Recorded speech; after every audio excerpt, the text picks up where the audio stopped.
Let's do it! MainMan. MainMan. MainMan. MainMan. MainMan. All the people that were working for MainMan were unusual. We were loud, ugly Americans, basically. MainMan. An interesting story, a very entertaining story, a very long, wonderful adventure. Hello and welcome to episode 53 in our series exploring the history of MainMan, which was the management rights company renowned in the 70s for transforming the business side of rock and roll.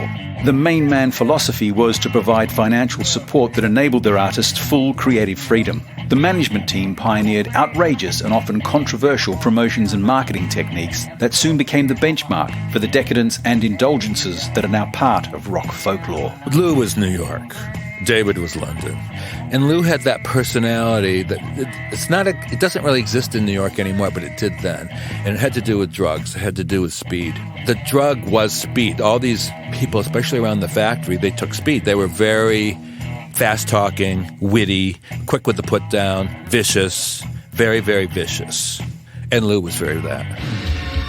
MainMan worked with a diverse range of clients that included Lou Reed, Amanda Lear, Mick Ronson, John Mellencamp, Mott the Hoople, Dana Gillespie, Mick Ralphs, Iggy Pop, Marianne Faithfull and David Bowie. There was a whole scene in London and we just kind of lived that life. It was the 70s. We wanted nothing to do with the 60s and we were determined that we were the beginning of the 21st century, you know. Well, we want to wipe out everything that had happened before. 50 years ago, Bowie released Starman, which became the first follow-up hit to Space Oddity. The song was recorded during the final sessions for the Ziggy Stardust album, and in the decades since its release, it's become a much-loved classic. As we continue to explore all aspects of the rise and fall of Ziggy Stardust, it's the ideal time to hear from Ken Scott, the man who produced the album, to get a feel for how David and his music evolved. To begin with, Ken explains how he first came to work with David. I started to work at Trident Studios. I'd been working at Abbey Road Studios, and I left there and started to work at Trident Studios. David had recorded the Space Oddity single, which had been a success, so Mercury, the record company, wanted an album, and I worked on that as an engineer with Tony Visconti producing. And then came Man Who Sold the World, that they started off at another independent studio, then came to Trident, and I did overdubs and mixed that with Tony. And then David quit for a while, and he came in to produce a friend of his. And I was put on the session, and during the course of that, one of the many tea breaks, I happened to voice to David that I wanted to move out of just engineering and move into production. And he said, I've just signed a new management deal that putting me in the studio, I was going to produce it myself. I don't know if I can. Will you co-produce it with me? And that led to Hunky Dory. We had finished recording Hunky Dory. It had never even been released. And he tells me we're recording the next album, which was Ziggy. And we went in. Before Hunky Dory was even released, we'd started Ziggy. But David said to me that, I don't think you're going to like this one. It's much more rock and roll. It's going to be more, and I've never remembered if he said Iggy Pop or Velvet Underground. I didn't know of either of those bands anyway at that point, so it didn't mean anything to me, but we just went in and did it, and yeah, I finished up loving it. He was completely wrong for a change. I think Hunky Dory was more of a band project than you would gain from listening to it. It was the beginning of the coming together of all of the minds between myself, David, Mick Ronson, Woody and Trevor. We were finding our feet, I guess, on Hunky Dory, and it all came together for Ziggy. People look back and we remember things differently, or we don't remember things at all. Now, at times I've spoken with Woody and Trevor, and we didn't know the music till we came into the studio. And we had to learn it and play it fast because David didn't like to do too many takes. But then you hear about there were rehearsals, there were demos, all of these kind of things. So there are so many and quite honestly, with David, you never know if it's David saying it. You never quite know what it really was in the first place. Like from day one, it would be get the drum sound, then we'd start cutting tracks, and it would be bass, drums, either guitar, maybe electric guitar and acoustic guitar, or acoustic piano. We'd be going for more musicians than just the one-off. With David, it was never work. It was always pleasure. The whole recording situation was a pleasure, but with David, with vocals, even more so, because it was always one take. That was it. I'd get the level, then we'd go from beginning to end, and that would be it. The way it would always go for me whenever working on an album, because you had to make both sides sort of match time-wise, because you could only have like 24, 25 minutes a side on albums back then. And you wanted to have the same time on each side, really. So as we're going through recording, I would just be keeping track of times and just trying, well, these four fit together with those 4 or 5 kind of thing time-wise, and always just messing around like that and throwing ideas around until finally we come up with something that works. And it was always time was more important than the specific tracks. There's the story of how I set up the drums for Ziggy, which after we'd done Hunky Dory, Woody happened to pass some comment. Now this was the end of the dead drum sound, which when we were recording Ringo, he was always a very dead drum sound with tea towels on his drums. This was continuing on. We did Hunky Dory, and Woody's drum set was very dead. After we'd done that, he happened to pass the comment to me that, I really didn't like the drum sound on Hunky Dory. It sounds like I'm playing cornflakes boxes. Oh, okay. I didn't say any more. Then when it comes time for the rock and roll album, which by then started to think differently about drum sounds and they should be slightly liver, I said, don't worry, we'll get you a different drum sound for the next album. Anyway, typically we set up the drums before anyone arrives. As the road is there getting the drums together, I send the second engineer out to buy as many different size cornflakes packets as he could find. And he comes back, and we actually set up the drum kit just with cornflakes packet. It's the sound we got at the time. I don't see it as being that different from anyone else's. I can't look at it the same way as someone else can. So much of what I've done has been so easy for me because it's the art. It has to start in the studio, and it always did back then with Ronno. There were a couple of times when we had to mess around, but normally we were working so much as a team at that point. We knew almost what each other was going to do or say, and he knew exactly what was needed and would set it up. I'm trying to think, it might have been Rock and Roll Suicide, or it might have been 5 years. There's one part that he's playing, it almost sounds like a horse neighing kind of thing. David and I were just about to say to him, okay, it's time to, and he said, okay, I'll go down and do the ending. At times we were finishing off each other's sentences. It worked very well. We were making the record we wanted to make. I'm sure that one of the reasons that David came to me to co-produce, after doing a couple of albums with Tony was a bass player. Tony was the bass player in David's band. And I think he controlled the music far more than David did, from what I saw. And I think David wanted more freedom to experiment a bit more. And so he came to someone that wasn't a musician within the band, that could keep control of a whole other side of things, so that David could do what he wanted to do and put his ideas forward, which he'd never been able to with David and with Tony. And that's what started with Hunky Dory, and he took it that much further with Ziggy. One always has the ability to experiment more as success comes. In the beginning, David was a nobody, so expenses were kind of kept down more, and we did them very quickly, the first couple. I think both Hunky Dory and Ziggy were done, and especially as both Hunky Dory and Ziggy, there was no record deal at that point. It was his management company were paying for them. So we recorded each of them in 2 weeks, and then maybe a week mixing. And they were over and done with. So with that kind of time span, you have to know what you're going for up front, and there's not much room for experimentation. When Ziggy took off, and then ultimately Hunky Dory did well, that allowed us a little more freedom for Aladdin Sane and pin-ups.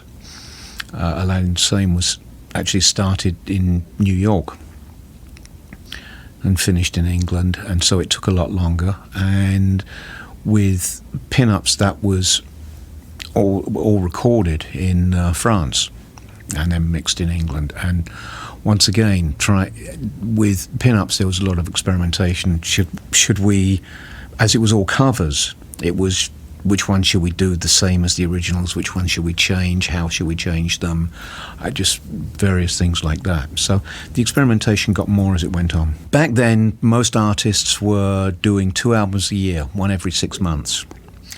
And so we were basically working on the assumption that if people were still talking about the album we'd done in 6 months when the next one came out, we'd done what we were supposed to do. We were successful. We never in a million years ever considered that we would be discussing the same product 30 to 40 years later. Having worked with an extensive list of very talented acts, including the Beatles, Elton John, Pink Floyd and Jeff Beck, amongst others, Ken is the ideal person to highlight Mick Ronson's importance and influence to David. Ronno was, without doubt, David's right-hand man. I don't know if David would have achieved the status that he did if Ronno hadn't have been there either as a guitarist or as the arranger. Ronno wasn't a trained arranger. He wasn't classically trained or anything like that, to the best of my knowledge. And so he would come up with arrangements that were completely unique for him, which obviously played to David perfectly.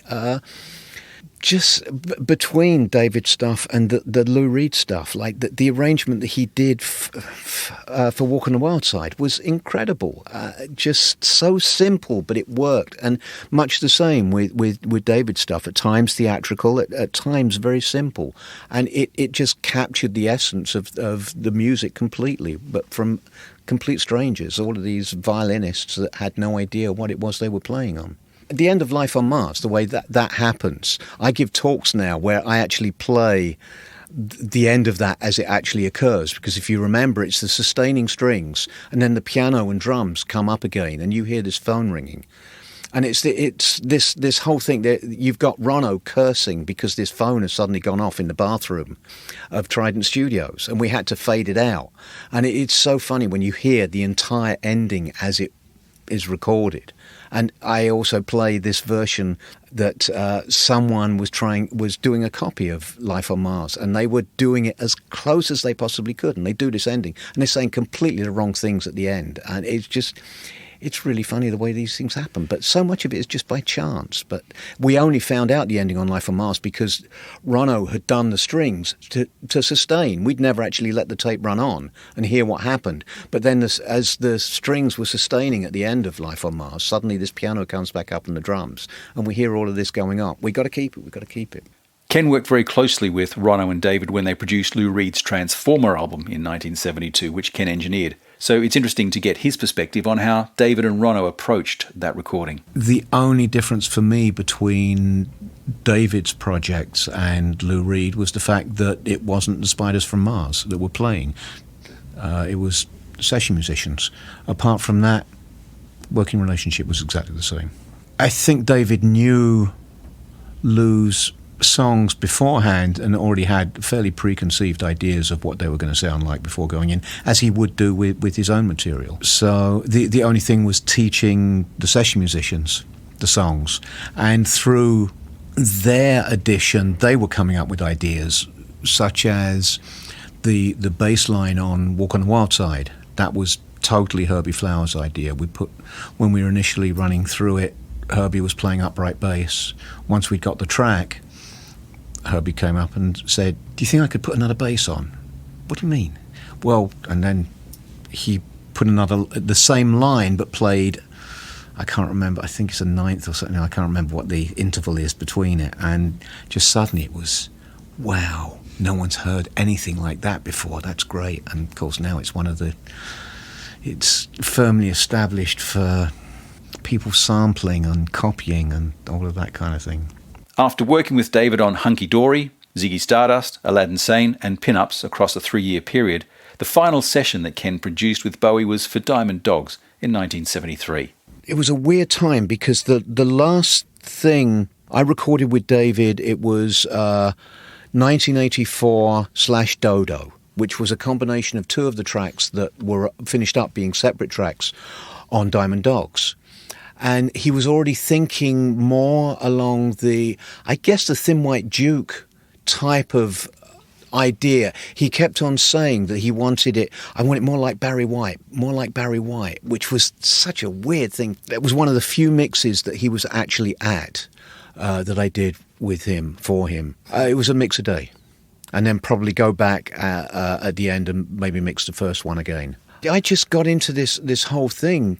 Mix it. There was no automated desks or anything like that back then. It was all by hand. And generally speaking, if there was a band involved, they'd all be reaching over, and as you went through, they'd be twisting knobs to change things as you went through. Well rehearsed. It was every mix was a performance back then.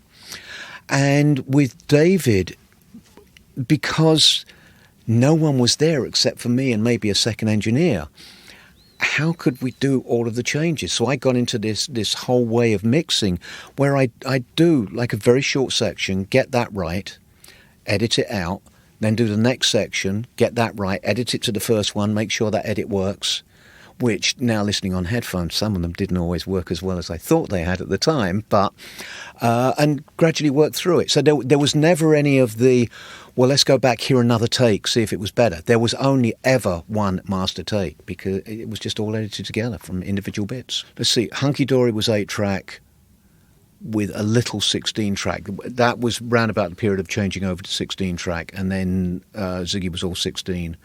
But it was like the drums were always just 2 tracks, just did it straight stereo, all mixed together, so we knew what it was going to sound like. So we did, because it was 16-track, we didn't have that much room to play. We had to make decisions.